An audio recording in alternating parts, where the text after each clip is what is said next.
Antonio starts right now. Police are investigating a shooting on Interstate 35 this morning that sent 2 people to the hospital. How police say the shooting happened. And it's the mad dash to get back home after celebrating Christmas. How cancellations are affecting people's travel plans today. And taking a look at live cam, we can't see anything. Super foggy, sleepy, hollow morning. Good morning, San Antonio. It's 6 o'clock. Today, Sunday, December 26th. I hope everyone had a wonderful holiday. Happy day after Christmas. Did you have a nice... I know you worked yesterday, I did. Jonathan. I was here, but it was still a great Christmas. Very I can't good. complain. Your first or second Christmas in San Antonio? This is my first Christmas in San Antonio. Oh, and you got to enjoy the lights on the river. Oh, yeah. How beautiful. Oh, yeah. Justin Horn, what is not beautiful is this weather. It took me an extra 10 minutes to get in because I was going so slow. I could not see. I could see maybe like 30 feet in front of me this morning. It was pretty smart to take it slow, and you want to use your low beams. You know all the fun stuff when it comes to fog, and it's pretty thick in spots. So we're going to have to be really careful this morning if you're out and about traveling. I know not a lot of people are on the roads this morning, but for those who are, yes, the fog is thick. We've got visibility down close to 0 at the airport. Same story, Port SA, Castroville, Hondo. And this is widespread. It's not just San Antonio. A lot of the area is dealing with fog. New Braunfels, Uvalde, Carrizo Springs, Eagle Pass, Cotulla. Did check in on the airport this morning. So far, no delays. But there could be, depending on how long this fog sticks around. So you'll want to check ahead to the airport if you're flying out this morning. Dense fog advisory is in effect until 10 a.m. Basically, those areas where you saw the visibilities are low. It's going to take until mid-morning before this fog lifts. Clouds are going to stick around a little longer, and then eventually we'll get some sun this afternoon. We're going to look at a few TransGuide shots here because this really tells the story. 281 in Grayson, you can see just how bad that visibility is. 1604 at Houseman, same story. 90 at 36, looks like there may be an incident there. So just be really careful. It's a little difficult to travel this morning. Temperature-wise, 63 at the airport, 66 right now. Gonzales, 64 Cotulla, 16 Uvalde. These numbers well above average, and we're going to see well above average temperatures this afternoon too once that sun comes out. Just like the last few days, it'll take till about lunchtime, and then you'll see the numbers really shoot up. 77 2 p.m., 78 by 4 p.m. We should get a good southerly breeze today, 10 to 15 miles per hour. This pattern continues for a while longer, but we are finally detecting the chance, the possibility of a front by the new year. We got to wait until then. We're going to show that to you, talk about the rest of your forecast as well, coming up here in just a few minutes. Guys. Thank you, Justin. Police say 4 people were shot at an interstate at I-35 this morning following a fight at a bar. According to police, some sort of altercation happened at a bar on the northwest side involving the 4 people. Officers say the group left traveling on I-35 south near Frio Street when a vehicle pulled up beside them and someone opened fire. The driver and the front passenger were hit. The driver was able to get off the highway and called for help. Both victims were taken to BAMC in stable condition. Police are still investigating. And also new this morning, cleanup underway after an overnight fire rips through a home north of downtown. It happened around 2:15 this morning on El Monte Boulevard, just east of I-10. Firefighters say flames were quickly spreading through the home. When they arrived, crews were able to get it contained, but not before most of the house was destroyed. No one was hurt, and the cause is still being investigated. Developing this morning, Bexar County Sheriff's deputies are still investigating a deadly crash that happened near Atascosa County line. Deputies say just before 7:30 last night, 2 vehicles collided on Pleasanton Road. One of the drivers died at the scene. No word on the condition of the other driver, and right now there's still no information as what led up to this deadly crash. We'll bring you more on this story as details become available. A deadly Christmas Day shooting on the north side has San Antonio police looking for a motive. Officers say this happened at an apartment complex in the 1900 block of Larkspur Drive. They say an argument between neighbors got out of hand and escalated into gunfire, leaving a 24-year-old man dead. The suspect was taken into custody at the scene. Authorities say it appears the shooting may stem from an ongoing dispute between neighbors. A 33-year-old man is facing 3 counts of intoxication assault after a Christmas Eve crash. Now, according to police, Quedado Lozano hit a family of 3 in their pickup truck after running a stop sign Friday night. The family was taken to the hospital. A pregnant woman and a 2-year-old are now in critical condition. A neighbor says this intersection is dangerous and hopes something changes before another family gets hurt. We call it the corner of death because people just like to T-bone each other. I think we should just push for more officers to be out here more. Well, police are still investigating. This morning, a family of four are forced to start rebuilding their lives after a fire destroys their home on Christmas Day. Fire crews were called out to far North Bexar County to the Pine Eagle mobile homes around 4:30 yesterday morning. Officials say a fire in the kitchen quickly spread through the home. Darla Voigt says her family lost everything but is grateful her son was able to jump into action to get them out safely. He normally has his headphones on when he goes to bed, and for some reason he had to recharge them so that he had them on the charger. And if it hadn't been for that, we wouldn't be here because the fire had just spread so fast. Well, unfortunately, the family had 4 dogs and only 1 survived. The home was declared a total loss, and they did not have renter's insurance for the time being. The kids will be staying with friends. Still no word on the whereabouts of the missing 3-year-old Lena Kill, who's now been missing for 7 days. Police are still searching the areas around the apartment complex where she was last seen just off Fredericksburg Road. The FBI rapid response team is also helping out in the was last seen Monday evening. She was wearing a black jacket, a red dress, and black shoes.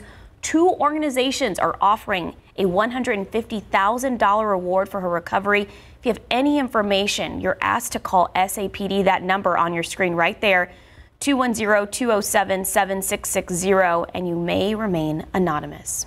Also keep in mind there's another active Amber Alert in effect in our area. Medina County deputies are still looking for Jonathan, Lucas, and Ariana Wright. They were last seen Monday evening in Hondo with their father, who is a wanted man on warrants related to crimes against minors. There is a $5,000 reward for information leading to their whereabouts. Anyone with information should contact the Medina County Dispatch at 830-741-6153. And airlines canceled hundreds of flights because of staffing issues tied to COVID-19, disrupting holiday celebrations during one of the busiest travel times of the year. We're talking over 250 flights are being canceled today, but FlightWare doesn't say why flights are canceled. And for travelers, that means time away from loved ones, chaos at the airport, and the stress of spending hours standing in line and on the phone trying to rebook those flights. ABC's Christine Sloan has a story. A busy day in store today on the roads and in the skies as Americans begin to make their way home. Some people who tried to make the trip on Christmas Day ran into some headaches. Where are you guys heading? Michigan. And was your flight canceled? It was. Yes. So what now? So we rebooked. Yeah, we scrambled. United, Delta, JetBlue, and American grounding hundreds of flights. The airline citing staff shortages amid a surge in cases of the Omicron variant. Weather also playing a factor. I mean, there's really nothing you can do about it. It's one of those things that's out of your control.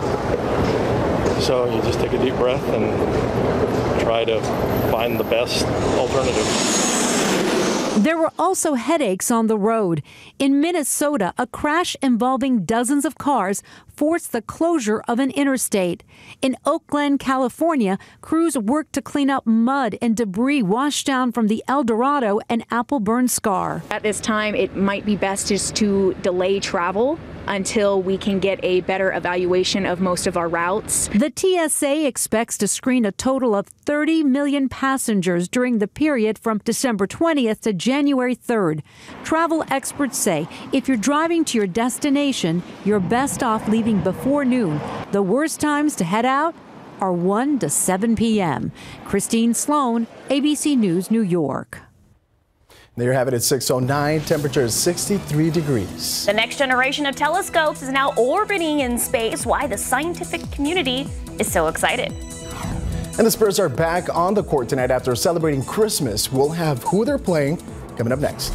Let's see if we can see anything outside with live cam. Nope, sure can't. 6:09, 53 degrees. Justin talking about that fog. He'll let us know more about it when we come back. The James Webb telescope launched into space Christmas Day from Europe's spaceport in French Guiana. NASA and the European Space Agency says it's the world's most powerful telescope. NASA tweeting as it left Earth, quote, the beginning of a new, exciting decade of science climbed to the sky, unquote. The European Space Agency followed up with a, quote, an awesome #Christmas present to space science. The $10 billion instrument can detect faint signals from visible and invisible light. This capability allows the telescope to investigate glows from the first galaxies that formed after the Big Bang. The science world is hoping it will be able to look deeper into the universe and answer questions about the solar system. Very exciting stuff for the science community. Justin, you're more of our science guy. Thank you. Are you excited about something? I was kind of geeking out yesterday. I was watching it on Twitter. They had some of the feed there. It's pretty awesome. I mean, it's a big deal. Technology is definitely moving forward very quickly. Yes, everything it's about the space race again. It is that way. Yeah. But let's talk about this fog. The fog, it was really kind of scary this morning driving into work. It was thick. You really do have to take it slow. We can't emphasize that enough. You're going to want to put a lot of distance between you and the car in front of you if you can see it. Make sure you use those low beams with visibility the way it is right now. Here across Bexar County, I'd say most places at about a quarter of a mile, maybe a little bit better than that. It's going to come and go. That's the nature of this fog. But you're going to hit some spots where it may drop below a quarter of a mile. That's what we're seeing at the airport right now. Bernie Stage about half a mile. You get the ID here. It's thick from San Antonio, New Braunfels, Hondo, Carrizo Springs out to Eagle Pass. Improves a little bit as you move towards the coast and as you get up into the hill country. But it's this corridor here where fog is a real issue. And there's going to be a dense fog advisory. There is a dense fog advisory in effect until 10 a.m. this morning. That does include San Antonio, and it will take until then for this fog to lift. Let's look at some of the TransGuide cameras once again. Now, it looks a little bit better there, but as you get into, say, the I-37 area, fog gets thicker. 1604 and Petrenko there looks pretty thick. But this is the scene all around San Antonio and really all around South Texas, and you get into some more of those rural roads and fog could be even a little bit thicker. So just be careful this morning. Let's talk about yesterday, Christmas Day. It was a hot one. We got up to 77 here in San Antonio. We didn't set a record here, but there were several places in Texas that did. San Angelo, Abilene, Midland, Dallas, Texarkana, Houston, all record highs for Christmas Day. Our record was 90, so that would be hard to achieve, but we did get into the upper 70s. It was a nice afternoon, albeit a little bit warm and humid. Let's talk about the month of December. This is pretty incredible. So this is the last 20 years. 2021, though, we're averaging 63 degrees. Look how it compares to the last 20 years. Well above average. If we were to finish the month today, this would be the second warmest December we have ever seen. If we get up to 66, the average of 66, we'll have the warmest December ever, and that was last set back in 1889, just to give you some perspective. So it has been a very warm month, and we're going to keep that trend going next couple days. 63 degrees at the airport, 66 at Stinson, 64 Kelly, 64 right now at Randolph and light winds. Good setup for fog. 65 in New Braunfels, 64 Canyon Lake. As you get up into the higher elevations, there are some 50s on the map. Dew points are in the 60s. When you start to get dew points in the mid to upper 60s in December, that is fairly rare. You just don't see it all that often. It is extremely humid. Here's the setup. We have our ridge of high pressure down here to the south. That's keeping things warm here across South Texas and quiet. All the active weather's out west. Big trough there, snow, cold temperatures. Even snow for parts of Seattle this morning. And you look at the numbers, it's 30 degrees there. -10 Cut Bank, -10 at International Falls, 6 in Bismarck. That's where all the cold air is. That's where it stays for now. Here in Texas, we're in the 50s and 60s, again, staying above average. So the forecast for today takes us up to about 78. We'll lose the clouds midday, and then the sun pops out just like the last couple of days. 78 degrees tomorrow, 79 Tuesday, 79 Wednesday. Sound familiar? We're still stuck in this pattern. There is a weak front that moves through late Wednesday and early Thursday, brings some slightly drier air, not a big deal. New Year's Eve looks nice, but warm. Same for New Year's Day. But after New Year's Day, if we're looking down the line, looks like we could see a stronger front that may finally cool us down, but it's going to take until 2022, guys. I know, Justin, you said you've been liking this weather, so enjoy it this week, I guess. Well, it's 6:17, folks. 63 degrees outside. The House committee looking into the January 6th Capitol riots are what want former President Trump's financial records. Coming up, we'll tell you who is trying to stop them. And the stats don't lie. The case for the Spurs' DeJounte Murray to be on the All-Star team. Take a look at these lotto numbers. Pick 3, 9, 5, 9, Fireball 7, Daily 4, 1, 2, 3, 7, Fireball 9. Cash 5, 2, 6, 10, 11, 15, and Texas Lotto 6, 22, 33, 34, 35, 44. And the Powerball numbers are 27, 29, 45, 55, 58, and 2.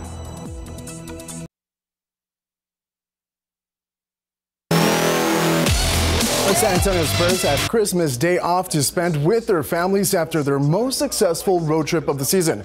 And while on the road, they were able to win 3 out of 4 games against teams like the Jazz, Clippers, and LeBron's Lakers. Their only loss was against the Sacramento Kings, a game they know they should have won. And get this, All-Star voting started yesterday, and the Spurs' DeJounte Murray should be on that list. Murray is averaging almost 18 points a game in 31 games. He's got just under 9 assists and 8.4 rebounds. He's already has 6 triple doubles, and we are not even at the halfway mark of the season. And that's the most any Spur has ever had in any season. And Murray revealed that one of the NBA players he credits with his development is a former Spur, Kawhi Leonard.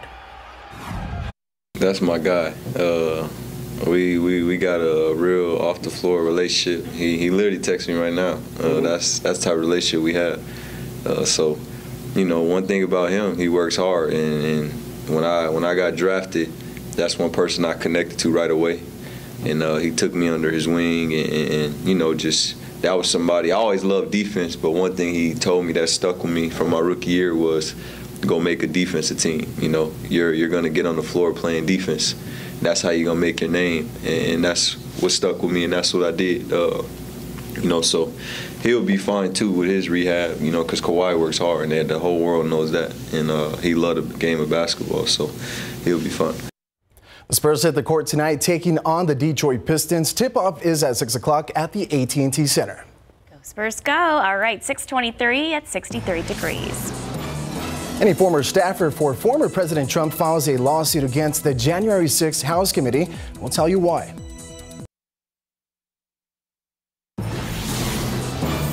Trump's former spokesman has filed a lawsuit to keep the former president's financial records from the House committee investigating the U.S. Capitol riot. Taylor Budowich is suing the House committee, arguing he already complied with the committee's subpoena by providing documents and sworn testimony.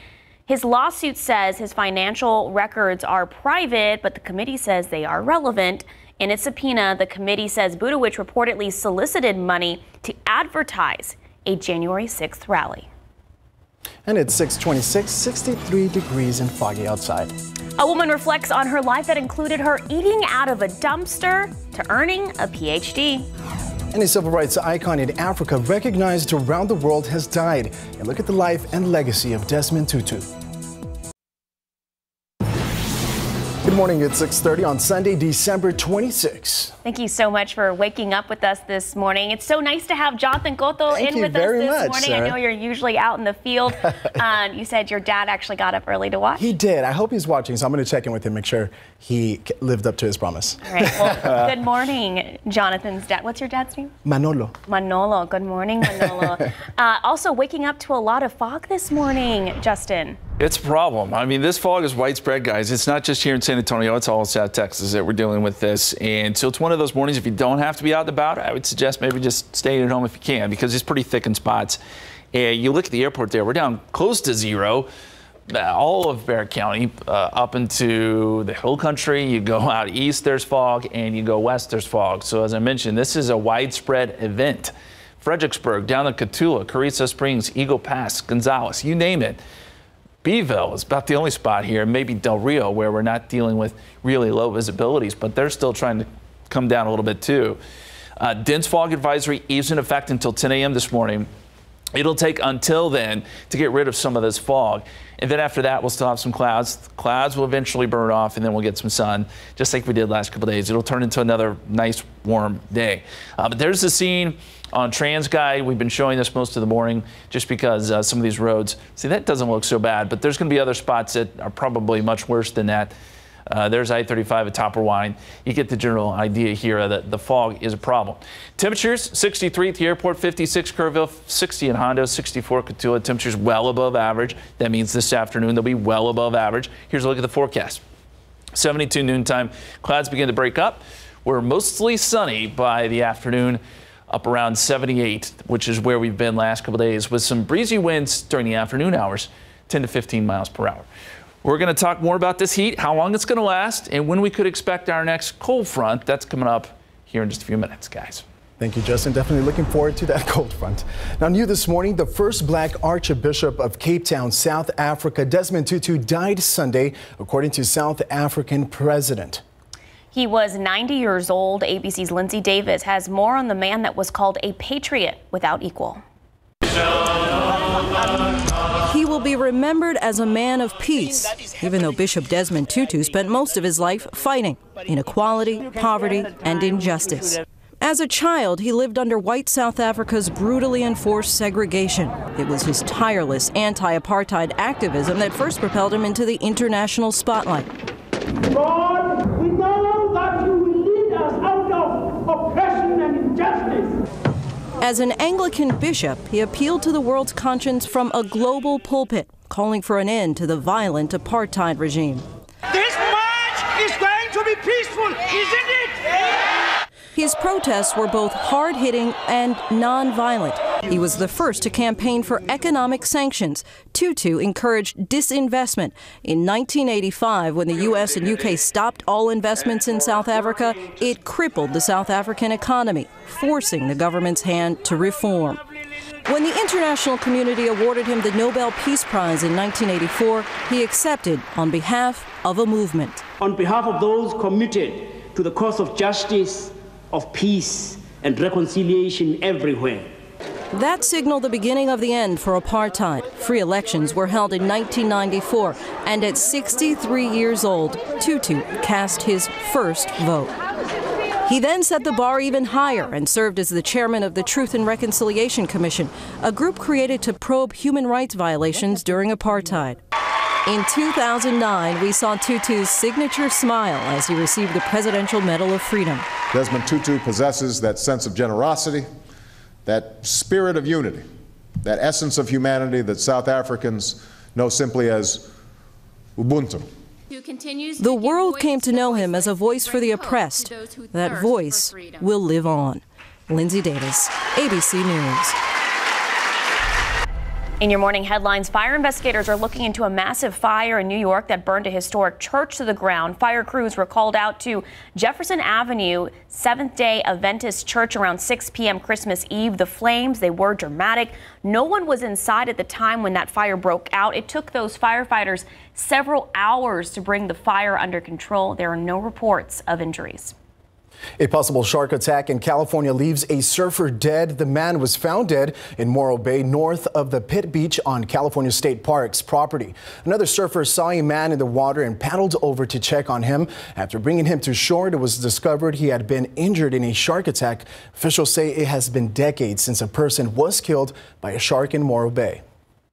Well, folks up in Minnesota, they had a white Christmas, but they didn't get to enjoy it much. That's because it caused a 50-car pileup on Interstate 94. Wow, just look at that video. It involved several semi-trucks and dozens of cars so far. There have been no reports of any fatalities or serious injuries. I-94 eastbound near Ashby had to temporarily close. The Minnesota State Patrol is investigating. As we get ready to celebrate the new year, we want to remind you the use of fireworks in the city is illegal. If you are caught using fireworks within city limits, you could get fined up to $2,000. And if you see someone using fireworks, you're asked to call SAFD's non-emergency line, the number on your screen, 210-207-7273. Medical personnel with Army North here at Joint Base San Antonio, Fort Sam Houston have been deployed to Wisconsin and Indiana to help treat COVID-19 patients. A 20-member military medical team arrived in Indianapolis and started working on Christmas Eve. Another 20-member team is arriving in Wisconsin and are scheduled to begin work on New Year's Eve in Green Bay. The teams of nurses, respiratory therapists, and medical doctors were requested by FEMA to deploy and support civilian healthcare workers on the front line of this pandemic. Wisconsin and Indiana are just the two latest states where military medical personnel have been sent to help. 10 other Army North teams are currently in healthcare facilities in Montana, New Mexico, Colorado, Michigan, and Minnesota. The end of the year will usher in retirement for a dedicated member of BAMC's Fisher Houses. A longtime manager, Inge Godfrey, is retiring after 29 years of service. Earlier this month, Godfrey was recognized and presented a token of appreciation for his service to military troops and their families. As the manager of the 4 Fisher Houses out at BAMC, the facilities are for family members who need a place to stay to be close to hospitalized servicemen and women being treated on post. Godfrey says it was a pleasure to come to work, and she has appreciated all the community support. Right now, 6:37, 63 degrees. All right, still ahead on GMSA. Are you ready to go bowling? Well, not that type of bowling. Well, the Ducks and the Sooners, they are getting set to duke it out the Valero Alamo Bowl this week. We have a preview. And she went from dumpster diving to earning a PhD. We'll hear her advice just ahead. All right, let's see if we can see anything outside with live cam. It's getting a little better out there. You can actually see those lights on the freeway there at 6:38, 63 degrees. Justin is in for Sarah Spivey this morning. He'll have our Sunday forecast when we come back. So usually when we think of leadership lessons, we often think of them coming from a scholar or a successful business person. But one woman who holds both of these titles learned her lessons early on from the garbage can. Erica Hernandez explains. Imagine your soft, cozy bed when you look at the base of this tree. Now imagine this tree base is your bed. 30 years ago, that was Dr. Rita Fields' reality. It was 30 years ago, but it always still feels like it was yesterday. This park became her home after she dropped out of high school and ran away at 17. Shortly after, she was homeless and pregnant. When you're pregnant, you're just always ravenously hungry and not having options to eat. When you're hungry, really hungry, it's the only thing you think about. She began to panhandle on this nearby street corner, but never made enough money to buy food. Instead, she ate from this dumpster. Because it was my only option. Rita says she learned most of her best life lessons eating from the dumpster and living in the park. First, she learned to be resourceful, not just by finding food, but by using a found butter knife to assemble a crib for her son. Next, commitment. She went back to school to provide for him. Also, time management. She needed to take 9 buses to get to a job to earn money to feed her son. And finally, be your own inner mentor. If you don't believe in yourself, it doesn't matter what anybody else thinks. And if you do believe in yourself, then who cares what anybody else thinks? According to the USDA, more than 35 million people are food insecure in the country. And the U.S. Census says about a quarter of the U.S. population is housing insecure. Erica Hernandez, KSAT 12 News. Love that story. You go, girl. Justin, I know we're talking good temperatures. I know you love those numbers. What's in store? I think that I'm in the minority there. I like them too. It's just for Christmas, you want to feel like cozy up on the couch with the blankets. It didn't feel very Christmassy, I must say. I was wearing shorts all day. Yeah, yesterday. we actually ate outside and it got pretty warm. I mean, temperatures were close to 80 degrees. The other thing people have been not so happy about are these pollen counts. This is yesterday's number. We will get today's numbers in here in a couple of hours, but Mountain Cedar did drop yesterday, so that was good news. 4,560 is still in the high category. But with everything going on with COVID, it's not fun to know that there's high pollen counts too. I know that's the case. So we'll see where we end up today. Looking at visibility, close to zero in a lot of spots here around San Antonio. We've been saying that all morning. The fog is thick. Down close to zero at Castroville. At the airport, it's been close to zero here for the last couple of hours. Bernie Stage, New Braunfels, Seguin, all areas reporting fog. Gonzales, and then it goes out west. Uvalde, Eagle Pass, Carrizo Springs, and Cotulla, all looking at fog this morning. Dense fog advisories are in effect until 10 a.m. Again, the advice here, use your low beams. Take some extra time this morning if you're going to be traveling. And keep lots of distance between you and the car in front of you. That's the best thing you can do when there's fog around. And we'll take another look at some of the TransGuide cameras. It does look like there's been some improvement in spots, but you look at that I-37 and I-10, it's not great. I-10 at Days of Zavala, there was an incident, I believe, reported at I-10 and UTSA. Can't see it there on that TransGuide camera, but there could be some issues out on the roads this morning. So again, just take it slow. Looking at some of the airport delays, we didn't have any here around Texas, and you look across the country, amazingly, not reporting any delays right now. I did see one delay at the San Antonio International, but in general, not a problem yet. As we get later into today with more people traveling and there is some weather out west, you could start to see some delays on the map. Outside right now, we've got foggy conditions, 63 degrees at the airport, southeasterly winds at about 3, and the temperatures 50s and 60s for the most part. 65 New Braunfels, 64 Canyon Lake. Some 50s as you get up into the higher elevations, Kerrville and Comfort in the mid-50s there. 60 down in Divine. You got 55 in Creosote Springs with fog for you. And then some pretty warm numbers. Gonzales to Pleasanton, upper 60s, well above average. In dew points, if you're ready for the humidity to go away, it's not. Maybe Thursday it drops off a little bit, but it builds right back. It's not until we get into the new year that I think we're going to see a front. We'll finally get some colder air in here and that humidity will go away, but it's going to stay with us through the end of 2021. Here is the setup. We've got a ridge of high pressure sitting over the Gulf of Mexico, and that's influencing our weather. It's keeping things warm. Everything's working up and over top of this, so that's keeping rain out of the picture too. All the unsettled weather for the last several days has been out west. There's been snow, there's been rain, there's been flooding. A lot of problems from California up to Portland and Seattle, where there's snow flying this morning. Cold enough there for that. We showed you the temperature in Seattle is 30. That's pretty cold for those folks. -10 Cut Bank, -10 International Falls. So there is some cold air coming out of Canada. It's just not going to spill all the way down the plains into Texas. It stays to our north, and that's where all the cold air will be. Chicago 29. Most of the south, though, still dealing with above average temperatures, and that includes here in Texas, where we're in the 50s and 60s this morning. So your forecast for the Sunday, fog lifts by about 10 o'clock. Clouds stay with us through lunchtime. Then we warm up to 78 with mostly sunny skies, some breezy winds this afternoon. 78 tomorrow, 79 on Tuesday, 79 Wednesday, 77 Thursday. That's when we see some slightly drier air. And if you have plans for New Year's Eve and New Year's Day, it looks like it's going to be mild for that, too.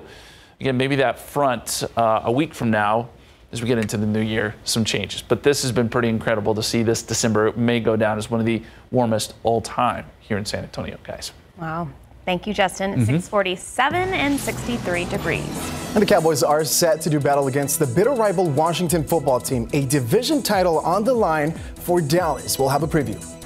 Let's take a look outside those roads. That fog sticking around, like Justin said, so be careful, drive slow, use the low beams, not the high beams.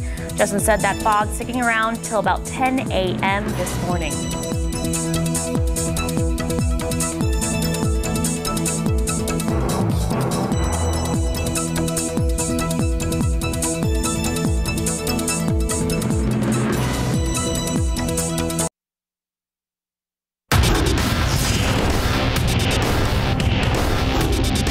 We had a charter flight that brought some of the guys in and the family, so everybody's excited about being here.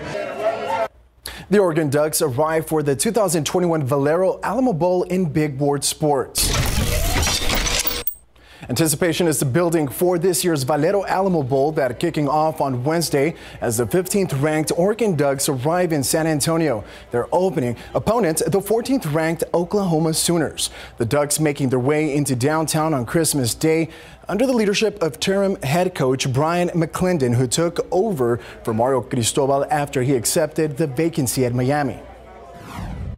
It's been really good. The guys have done a really good job about being able to block out some of the stuff and kind of keeping the main thing the main thing. That's been a big part of what we've been preaching, what we've been talking. So we're just doing a great job of making sure that our guys do that, making sure our focus stays on the guys and making sure that we're enjoying the entire experience, because not many people get a chance to experience something like this. This is Oregon's third appearance in the Valero Alamo Bowl. The first time the Ducks took the field at the Dome was 2013 when they handed Mac Brown a loss for his final game as the head coach of the Texas Longhorns. The second time was back in 2015 when the Ducks lost to TCU 47-41 in triple overtime in the greatest comeback in Valero Alamo Bowl history. Now the Ducks are hoping for the third time is the charm. Pro football coverage powered by Davis Law Firm. And the Dallas Cowboys have clinched their first playoff spot since 2018. Now they are trying to secure the NFC East title by beating Washington football team on Sunday Night Football. The Cowboys know what they must do as a team, but 5 members of the team get some individual recognition, being named to the Pro Bowl for their individual success this season. On that short list for the 8th time is left tackle Tyrone Smith, for the 7th time offensive lineman Zach Martin. You can also find punter Brian Anger, linebacker Micah Parsons, along with Trevon Diggs. This is the first time for Parsons and Diggs. It means a lot to me, just being able to go to the Pro Bowl and, just being able to go up there with, all those great players that, I once looked up to. And, I always ask those guys for help, so it's just paid off. And, I just appreciate those guys as well. But, it's a great honor and I appreciate it. I'm truly thankful. Interception. And for the record, it is Everson Walls who has the most interceptions in franchise history with 11. That was set back in 1981. The Houston Texans have been hit hard by COVID. As many as 23 players have been placed on the COVID reserve list, including kicker Kaimi Fairbairn and wide receiver Brandon Cooks, who has been an intricate part of the Texans offense this season. Head coach David Culley is determined to move forward with just 2 days left to prepare for the Chargers. You do what you have to do. And, it is what it is in these times with the COVID. Obviously, not only just Brandon, but those other guys that we're missing from COVID, we miss those guys. Those guys are good players for us. But again, we just go back to the next man up mentality and we go from there. And we don't really change very much of what we're doing. It's just the next man comes up, got to be ready to go. Coach Culley was asked, is there a chance this game could be postponed like 3 other NFL games last week? He says they will play. All right, 6:54 and 63 degrees. We'll be right back.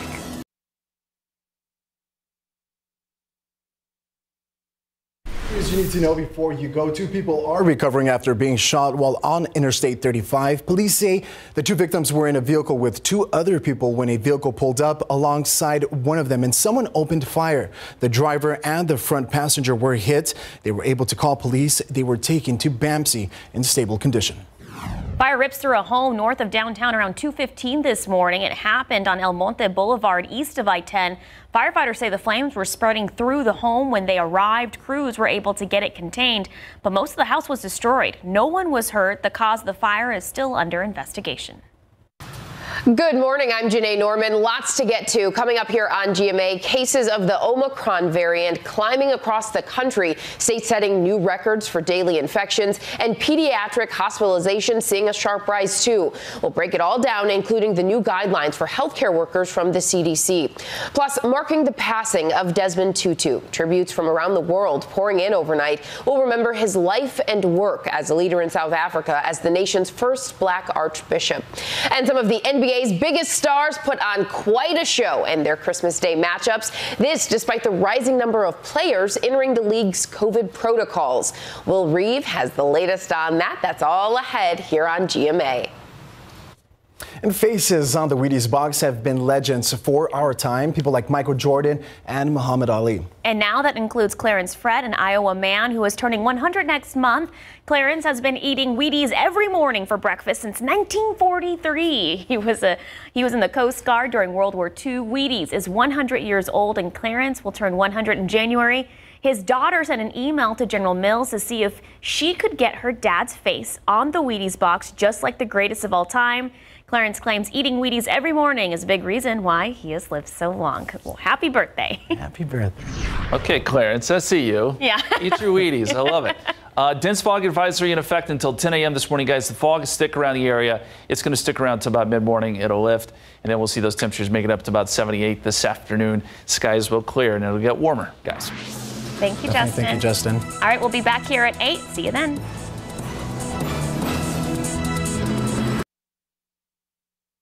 Live from KSAT 12. Good Morning San Antonio starts right now.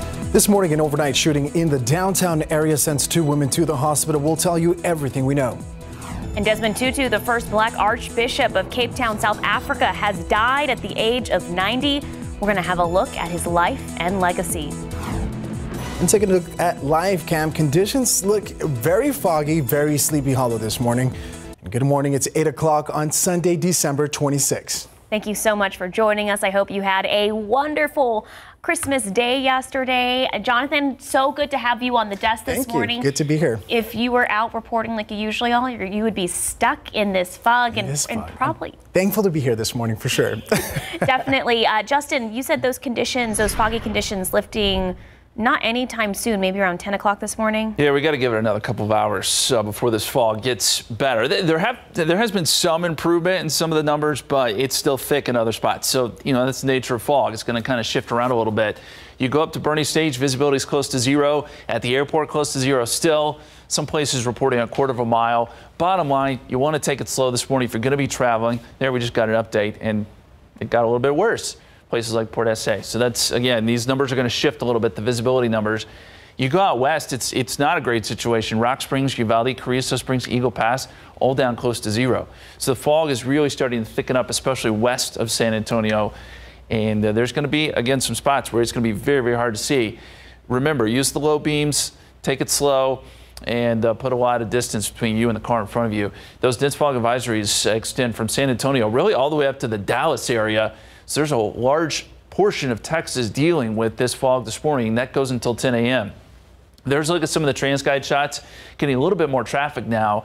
And again, you're having to deal with these foggy and somewhat drizzly conditions too.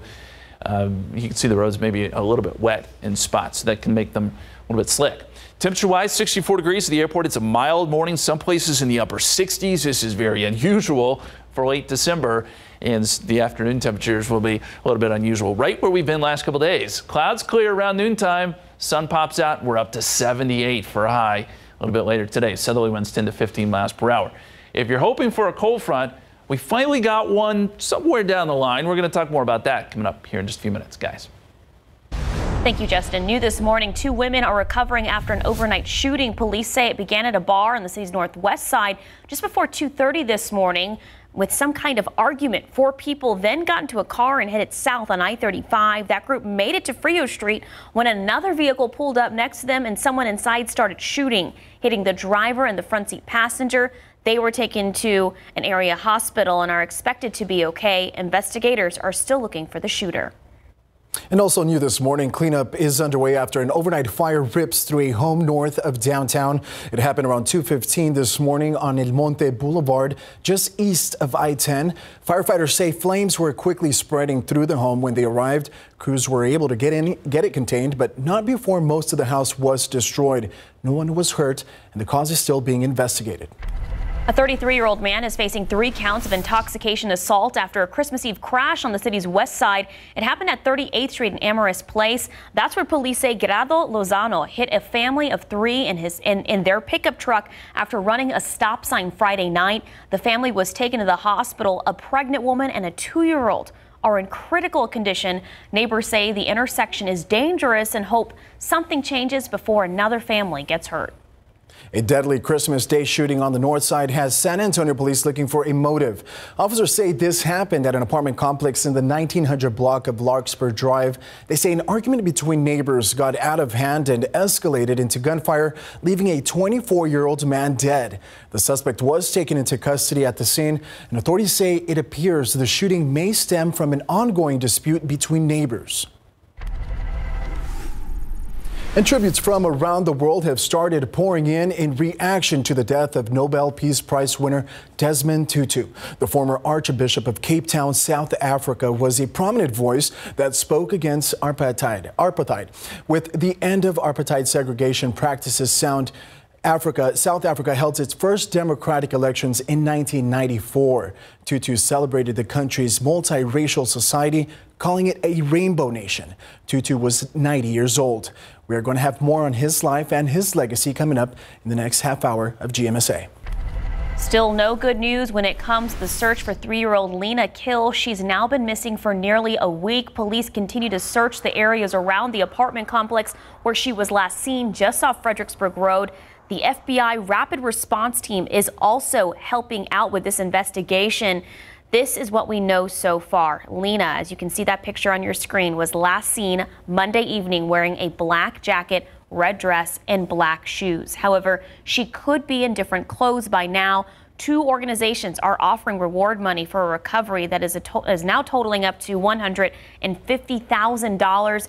If you have information, you're asked to call SAPD. That number on your screen right now, 210-207-7660, and you can remain anonymous. And a reminder, another active Amber Alert is affecting our area. Medina County deputies are still looking for Jonathan, Lucas, and Ariana Wright. They were last seen Monday evening in Hondo with their father, who is wanted on warrants related to crimes against minors. There's currently a $5,000 reward for tips leading to their whereabouts. Anyone with any information is asked to call 830-741-6153. Now the latest on the pandemic. Cases of COVID-19 continue to rise across the country with the new Omicron variant to blame. Records show that 8,500 Americans have died due to COVID in just the last week, with the heaviest toll on the unvaccinated. Hospitals and medical personnel continue to feel the strain. The CDC updating its recommendations for vaccinated and boosted healthcare workers, cutting their isolation period down from 10 days to 7 days. The U.S. now averaging 176,000 new daily infections, well over the peak we saw this past summer. The CDC estimates the Omicron variant accounts for more than 70% of these new cases. The Bidens, in a Christmas message, saying, quote, "We are also keeping in our prayers all of you who have lost loved ones during this pandemic," end quote. Meanwhile, a U.S. Navy combat ship remains in port in Guantanamo Bay tonight after a COVID outbreak. An unspecified number of the USS Milwaukee's crew is in isolation aboard the ship. A Navy spokesperson says all 105 crew members were fully immunized, but won't say how many are currently testing positive for COVID. It is not clear whether the highly transmissible Omicron variant is to blame. Airlines cancel hundreds of flights because of staffing issues tied to COVID-19.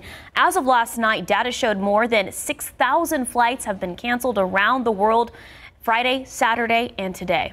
And for travelers, that meant time away from loved ones and chaos at the airport. ABC's Christine Sloan has more.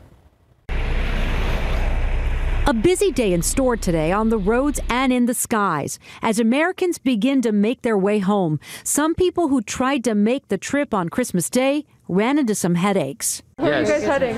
Michigan. And was your flight canceled? It was. Yes. So what now?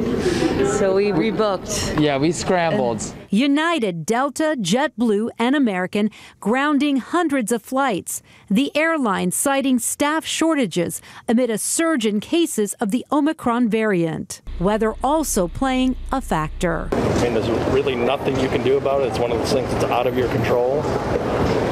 So you just take a deep breath and try to find the best alternative. There were also headaches on the road. In Minnesota, a crash involving dozens of cars forced the closure of an interstate. In Oak Glen, California, crews worked to clean up mud and debris washed down from the El Dorado and Appleburn Scar. At this time, it might be best just to delay travel until we can get a better evaluation of most of our routes. The TSA expects to screen a total of 30 million passengers during the period from December 20th to January 3rd. Travel experts say if you're driving to your destination, you're best off leaving before noon. The worst times to head out are 1 to 7 p.m. Christine Sloan, ABC News, New York. Well, as we get ready to celebrate the new year, we want to remind you the use of fireworks in the city is illegal. If you are caught using fireworks within city limits, you could actually get fined up to $2,000. If you see someone using fireworks, you're asked to call SAFD's non-emergency line. Again, do not call the emergency line, but the non-emergency line. And that non-emergency line is on your screen right now, 210-207-7660. 7273. Heard people shooting off fireworks in my neighborhood last night. Oh, no. So everyone be safe out there. Totally safe. Now it's 8:09, 64 degrees. Still ahead on GMSA, a massive fire completely destroys a historic church in New York. We have that story coming up. Plus, a man is dead following an apparent shark attack off the coast of California. We'll have all those details. And just ahead, there's a good chance you've got some Christmas gifts you may want to return. We have some pro tips for gift returning before you head to the stores.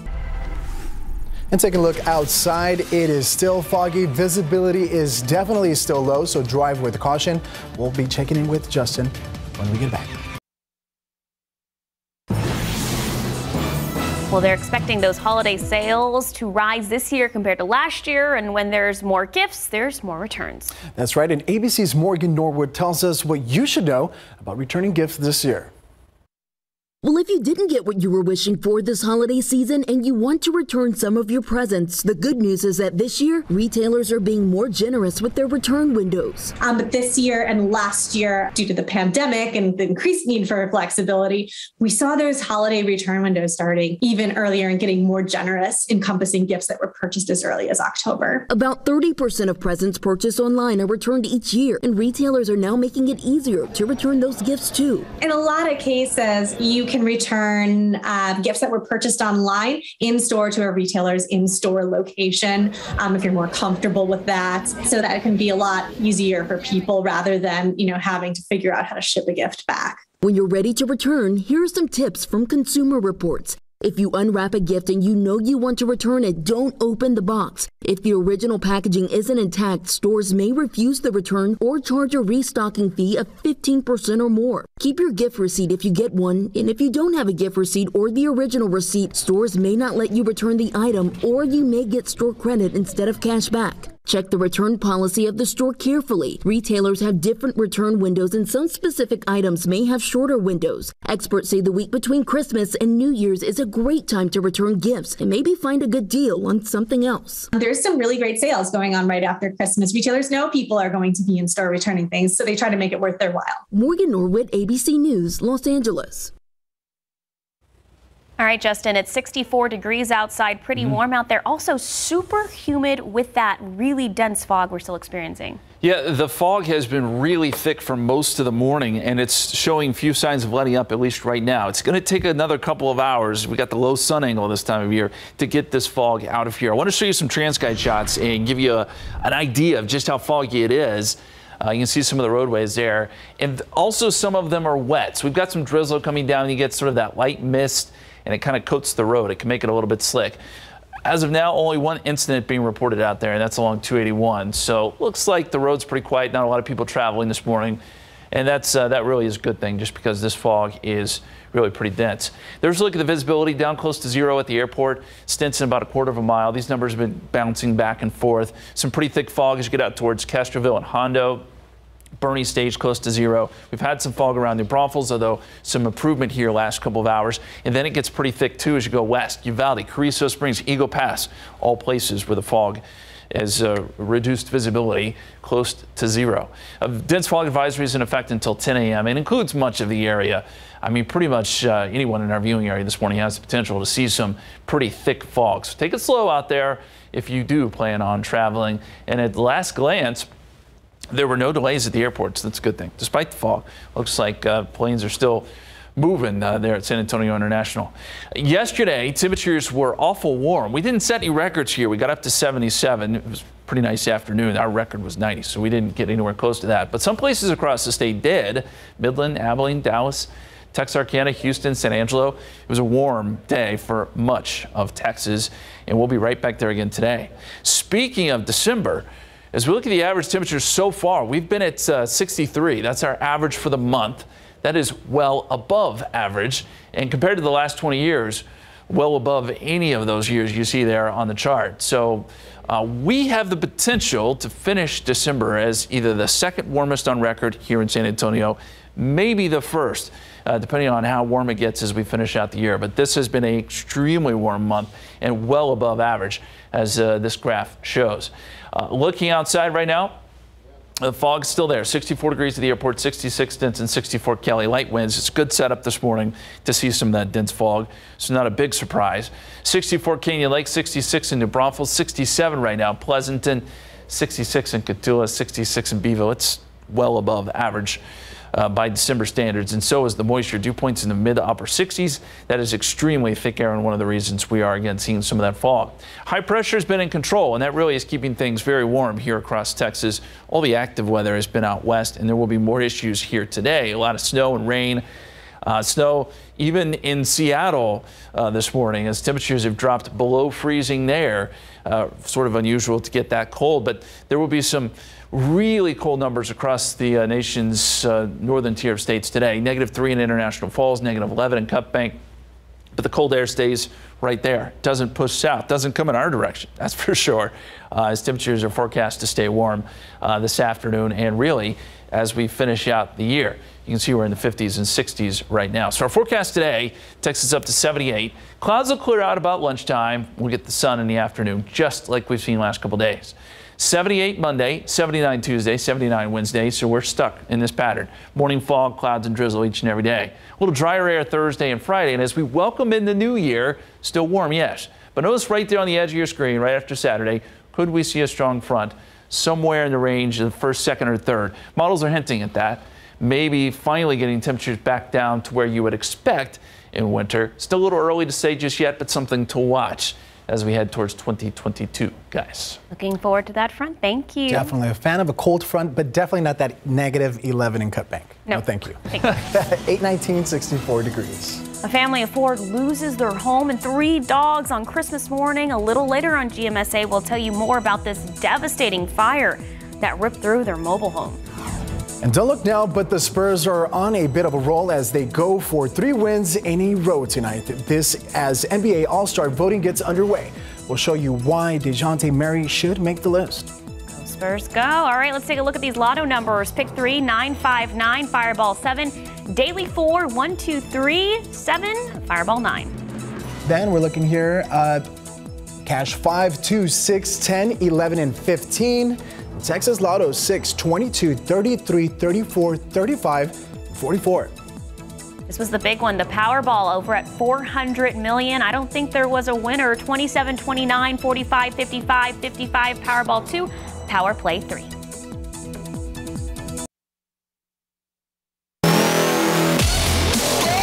Our San Antonio Spurs got to spend Christmas Day with their families after their most successful road trip of the season. They were able to win 3 out of the 4 games against the Jazz, Clippers, and most recently a total domination over the Lakers. NBA All-Star voting began yesterday, and there's no question Spurs guard DeJounte Murray belongs on that list. He's been averaging 18 points a game, and he's already had 6 triple-doubles on that season, and we're not even at the halfway mark yet. That's the most any Spur has ever had in one season. Impressive. So next up, the home game for our Spurs. They'll be hosting the struggling Detroit Pistons. The Silver and Black will try to make it 3 wins in a row tonight at 6 at the AT&T Center. And coming up in our next half hour of GMSA, this is a fun story, a closer look at the San Antonio Spurs icon. We're going to give you a behind-the-scenes look with the Spurs Coyote. Pro football coverage, powered by Davis Law Firm. And over in the NFL, the Cowboys have punched their ticket to the playoffs. Now they'll look to clinch the FC East title. They can do that tonight in a primetime matchup against the rival Washington football team. Kickoff is set for 7:20 this evening at the AT&T Stadium in Arlington. Go Cowboys. We're all excited about that game. You know, Cowboys games on Sundays always. Definitely. I don't think anyone misses that out. And you know what? Sometimes you hear the fireworks going off when they win. So remember, fireworks in the city, they are illegal. They're a big no-no. Well, it's 8:25, 64 degrees out. We'll still head on GMSA from vaccines all the way to winter storms. 2021 had a ton of crazy headlines. We're going to take a look at this year's top stories. And just ahead, Bexar County Sheriff's deputies still left with lots of questions after a deadly crash near Atascosa County. We'll tell you everything we know so far.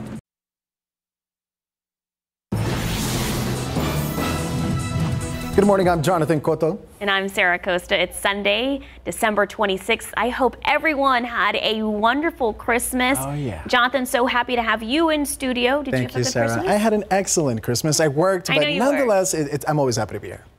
Happy to have you, Jonathan. Thank you. And Justin is in for Sarah Spivey. Justin, did your little girls get everything they wanted from Santa? They did. They were very happy. And they got to go play outside with their toys in the afternoon because it was so nice. They had a scooter, didn't they? Yeah, scooter, some bikes. Shorts and T-shirt weather. That's what it was, though, yesterday. That's what it'll be again today. I know it doesn't seem like it outside if you've been outside this morning. Take a look at this picture from our KSAT Connect. That was the fog a little bit earlier, and it was really thick. It still is in many spots, but you can kind of see the eeriness there with that picture with the lights. Great way to capture the fog this morning. Thank you, Yvonne, for sending that in. Let's look at the visibility now. And these numbers have changed a little bit. They've kind of gone back and forth, but in general, it is still very thick here around San Antonio and Bexar County. Airport has been pretty close to zero now for the last couple of hours. Bernie Stage, same story. Castroville, Hondo. It improves a little bit as you go east and southeast, places like Gonzales and Beeville, not seeing as much fog this morning. But you go west of San Antonio, the numbers aren't great. Uvalde, Eagle Pass, Carrizo Springs, Rock Springs, Kerrville, all near zero. So if you're out traveling this morning, take it slow. There's going to be some spots where it's going to be really hard to see. Not only that, we're seeing some drizzle too, so the roads are a little bit wet. Dense fog advisory in effect until 10 a.m. this morning. That's about the time when I think the fog begins to lift. And then we get some sun this afternoon, and you'll see these temperatures really jump up. 64 degrees in San Antonio, 67 Gonzales, 61 Hondo, 57 right now in Carrizo Springs with fog there. Forecast today, 72 noontime, mostly cloudy, but then mostly sunny this afternoon. Winds will pick up too. It'll get a little breezy out of the south, 10 to 15. Expect that high temperature right around 78 this afternoon, guys. Well, Bexar County Sheriff's deputies are still investigating a deadly crash that happened near the Atascosa County line. Deputies say just before 7:30 last night, two vehicles collided on Pleasanton Road. One of the drivers died at the scene.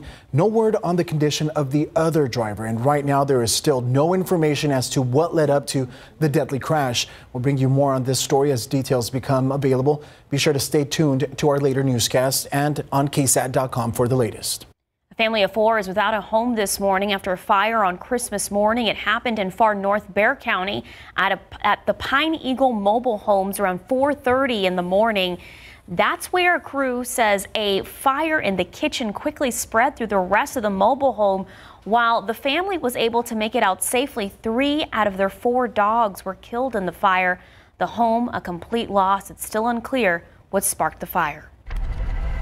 A man is dead this morning following an apparent shark attack while he was surfing in California. The Morro Bay Harbor Department says the man was pulled from the water and was unresponsive on Christmas Eve. He was pronounced dead on the beach. He is believed to be in his 20s or 30s. The last time there was a deadly shark attack in that area was more than 30 years ago. A massive fire burned a historic New York church to the ground. It happened around 6 o'clock on Christmas Eve at Rochester's Seventh-day Adventist Church in Rochester around 6 p.m. You can see the flames and smoke shooting through the church walls as the crews try to get it out. Firefighters were eventually able to control the fire, but they were not able to save the building. No one was hurt. Investigators are still trying to figure out what sparked the flames. Listen to this. A cleanup is underway following a 50-vehicle pileup in Minnesota. Highway patrol officers say the crash on I-94 involved several semi-trucks and dozens of cars, but so far there are no reports of any serious injuries. And according to the Minnesota Department of Public Safety, more traffic accidents happened in December compared to any other month. Christmas may be over, but the holiday travel rush is not. That's right. In the surge in cases of the Omicron variant and winter weather in parts of the country combined to wreak havoc on travel plans for millions of Americans. The TSA says they screened more than 1.7 million travelers since December 15th and expects to screen a total of 30 million passengers during the period from December 20th to January 3rd. United, Delta, JetBlue, and American are grounding hundreds of flights. Airlines citing staffing shortages amid the surge in positive cases of the Omicron variant. The whole trip has been canceled. We don't know how that happened. We don't know why that happened. Nothing you can do about it. It's one of those things that's out of your control. So you just take a deep breath and try to find the best alternative. The weather also taking a toll on travel for those looking to drive to or from their holiday destinations.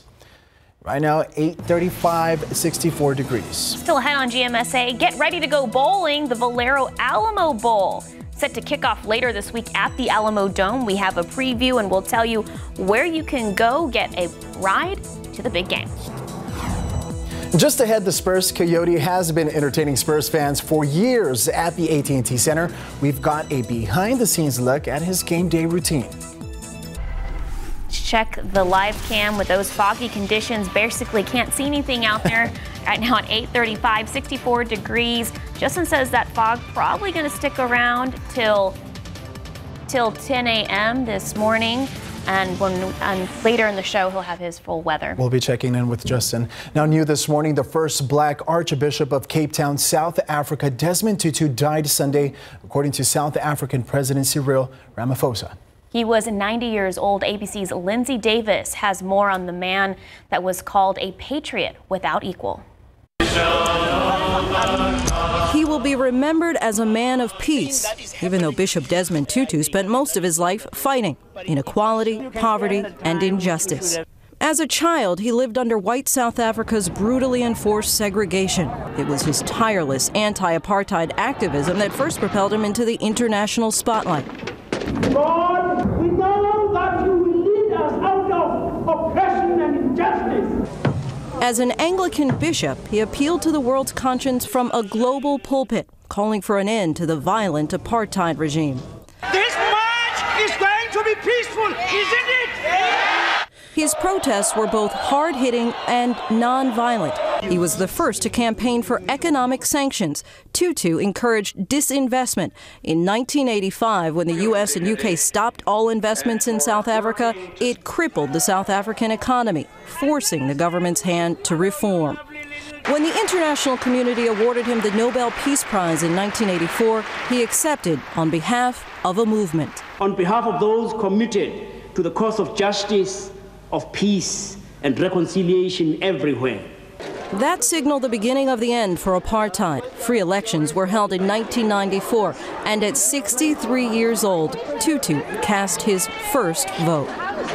He then set the bar even higher and served as the chairman of the Truth and Reconciliation Commission, a group created to probe human rights violations during apartheid. In 2009, we saw Tutu's signature smile as he received the Presidential Medal of Freedom. Desmond Tutu possesses that sense of generosity, that spirit of unity, that essence of humanity that South Africans know simply as Ubuntu. The world came to know him as a voice for the oppressed. That voice will live on. Lindsay Davis, ABC News.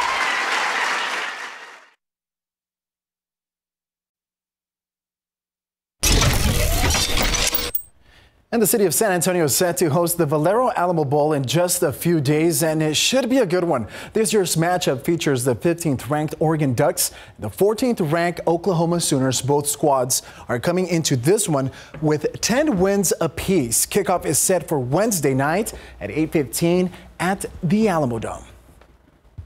And VIA is offering a park and ride for the big game. The service will start at 5 p.m. on Wednesday, December 29th from the Crossroads Park and ride on Crossroads Boulevard and the Stone Oak Park and ride on 281 North. Round trip costs $5 and the service will continue for an hour after the game. We have all this information posted for you over on KSAT.com. Many Spurs legends have captured the heart of San Antonio fans, but only one has done it without ever saying a word. We're talking about the Spurs Coyote, and he's been entertaining fans at the AT&T Center for more than 20 years. RJ Marquez got an exclusive behind-the-scenes look at the San Antonio icon.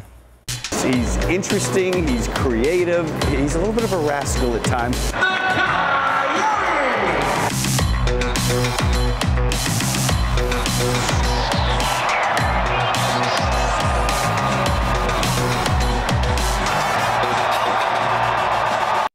When you think of the Spurs, you no doubt also think of their furry and fun-filled mascot, Coyote. But what does it take to get thousands of fans on their feet every game night? Hard work, determination, grit, and preparation. All joking aside, Coyote does have a lot on his plate. He entertains fans, and you can also catch him, or at least try to catch him, out in the community at different events. But much like the Spurs, it takes a team to round up Coyote. For this story, we went where few have ventured before, inside the Coyote's den, to check out his game day routine hours before tip-off. He's ready for any situation. Sometimes that requires multiple costume changes, a lot of popcorn, not always for eating, but to have some fun. Coyote is always ready to go, on his toes or paws. That's what makes him a legendary award-winning mascot and the NBA's MVV, the most valuable barman. The Coyote's been around since 1983. His first game was against the Lakers. He came out and the crowd was like, what is he? Is he a bunny? Is he? Well, they weren't quite sure. And then very quickly, he became a staple with the Spurs. Coyote is an institution in San Antonio. He's as big as the players and just as popular with the fans and the community. And even though the Spurs roster may change year to year with different players, one thing will always stay the same: the Coyote bringing the fun and excitement to the city of San Antonio. Some of the greatest reactions that the Coyote gets are not planned. For example, there was one game, and it's infamous, and all I have to do is say one word, and that's bats. He came out in the Bat Coyote costume with a net and was running around, joking around, and he caught it. He literally caught a bat that was in the AT&T Center. By his presence, by his unique look, and by his animated, loving disposition, he is helping to bring in that next generation of Spurs fans. So whether it's catching bats or not wearing pants, Spurs Coyote is a South Texas legend. RJ Marquez, KSAT 12 News. Thank you. You know, it's funny, like, I never really thought he doesn't wear pants. You know what? If I didn't have to wear pants all day, I mean, you like, wouldn't? No, who wants to wear pants? We were just talking about pants. Yeah, we were. They're the worst. It can be a struggle sometimes. But I remember that bat video when he ran out. I watched that live. I was like, this is the best thing ever. That was pretty awesome. Justin, do you like to wear pants? Yes. Yes, I do. Never thought I'd be asked that question. Yes, okay. Let's switch gears here. We're going to talk about Mountain Cedar. It is no fun. We know that. Especially this time of year, we're dealing with a lot of things. Mountain Cedar is at 4,560. At least that's where it was yesterday. We're going to get that pollen count in here soon, and we'll see where it ends up today. Hopefully not too high. Not something we want to mess with. All right. It does seem like it's peaking a little bit early this year. Can't say that for sure, but we've had some pretty high numbers early. Keep in mind, it typically peaks in mid-January. Visibility outside has been a problem. Visibility has been low in a lot of spots thanks to some fog. It's also been kind of drizzly. We're down to about a quarter of a mile at the airport, close to zero. Bernie Stage, Kerrville, Hondo, Uvalde, Eagle Pass, Carrizo Springs, all dealing with visibility close to zero. So fog, especially bad now as you go west to San Antonio. I would say, just looking at some of the cameras here, we're seeing some improvement around San Antonio, but it's going to take a while longer before we see big improvement. And you can see there's some droplets there on the screen at I-35 and Cesar Chavez. Still a little drizzly and foggy there at 35 and Topperwine as well. We've been watching the airports pretty closely. Thankfully, there haven't been a whole lot of delays across the country. Now, the one spot that you probably will see delays, and now we're starting to see some there, is up around Seattle, where there is some snow coming down now. Sort of rare for those folks, but it's cold up there, and it's been very active out west. Here in town, some low-hanging clouds, but we can see some things now, which we weren't able to earlier. 64 degrees, drizzle at the airport. 57 Comfort, 63 Kerrville, 66 in New Braunfels, 61 Rock Springs, 62 right now in Del Rio, and dew points are awful high. You know that if you've been outside. It's been very, very humid. Here's the situation. We've got high pressure in control, and that's been keeping our weather pretty quiet. All the active weather has been with this trough out west, and you see all the snow that's flying this morning. And that's also where a lot of the cold temperatures are. 31 Boise, but even colder as you get up towards Cut Bank. -12 there. Minneapolis 14, International Falls -3. It's 8 in Caribou. Cold air staying bottled up north, though. We still don't have any indication that this cold air is going to be moving south anytime soon. Maybe as we get into 2022, that changes a little bit. 50s and 60s across the state. And the forecast temperatures today, upper 70s here. We will see more 80s on the map this afternoon, even here in South Texas. 82 in Eagle Pass, 86 potentially in Cotulla this afternoon. 78 tomorrow, 79 Tuesday, 79 Wednesday. We'll still see some more of those morning clouds and fog and drizzle. And then as we work towards the new year, still warm, But there on the edge of your screen, after Saturday, maybe, just maybe, a front with a punch to it, some colder air potentially as we get into 2022, which I think we're all looking forward to. Yeah, I mean, but I know you're enjoying the shorts weather this week, Justin. I like it. Yeah. I don't mind it at all. He doesn't like pants either. Well, it's 8:48, 64 degrees. And just ahead on GMSA, a look at some of our top stories we covered in 2021.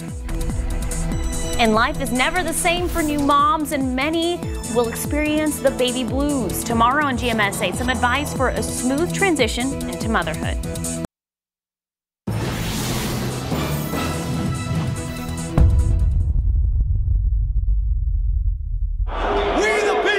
Procedure and decorum in Congress shattered today when a peaceful protest turned into a siege. Let's have trial by combat. We're going to walk down to the Capitol this way. The Capitol went into lockdown with members of Congress inside. A Universal City man facing charges in connection with the breach at the U.S. Capitol on January 6th. 52-year-old Stephen Capuccio. Good morning, everyone. It's a winter wonderland out there. It's just a beautiful sight to see. Unprecedented winter weather. Our city transformed into white. CPS Energy says it's under orders to begin rotating outages. What happened this week to our fellow Texans is absolutely unacceptable. The White House facing a surge in undocumented teens crossing the border. Federal officials today announcing the opening of a second emergency shelter for unaccompanied migrant children right here in San Antonio. An active shooter killed at the airport after San Antonio police say he was firing shots at random, aiming at an officer and at one of the terminals. People as young as 16 are eligible for the vaccines. The city of San Antonio began offering them this morning with no reservations needed. People say it's great to see life getting back to normal. Chicken on a stick! We are going to party tonight. He emerged from the home holding 2 large handguns, firing at us and an SUV with his own family inside. By my count, 6 times as we scattered in different directions. Shots fired 200 block Noria Street. I'm with News Media, KSAT 12. We really saw no emotion for McCain for much of this trial. Oh, this is a live picture right there. You see McCain with an elbow to the bailiff. Making headlines this morning, 17 area school districts headed back to classroom today. New school and a new level of excitement as SCISD teachers and students fully return back to the classroom in person. A humanitarian emergency. Sky 12 capturing these images. More than 12,000 migrants crowded under the Del Rio International Bridge. High water has led to heartbreak in East Bexar County. 2 people believed to have died after being swept away by rushing water today. Embattled President and CEO Paula Gold Williams will resign next year. We're learning more information when it comes to the deadly drag racing event in Kerrville. The 2 people killed were children. 8 others were also injured. Came up across the crowd, hit the kids, hit the other people that were there. And our city has really been celebrating Dia de los Muertos all week long. The CDC's director now endorsing the recommendation for children 5 through 11 to get the vaccine. There is no reason to wait. Dr. Lumali Apache says the vaccine is safe. Are you excited? Can you feel it? We are right there with head coach Jeff Traylor as he gets his Gatorade bath tonight in the Alamodome. The UTSA Roadrunners are Conference USA champions for the first time.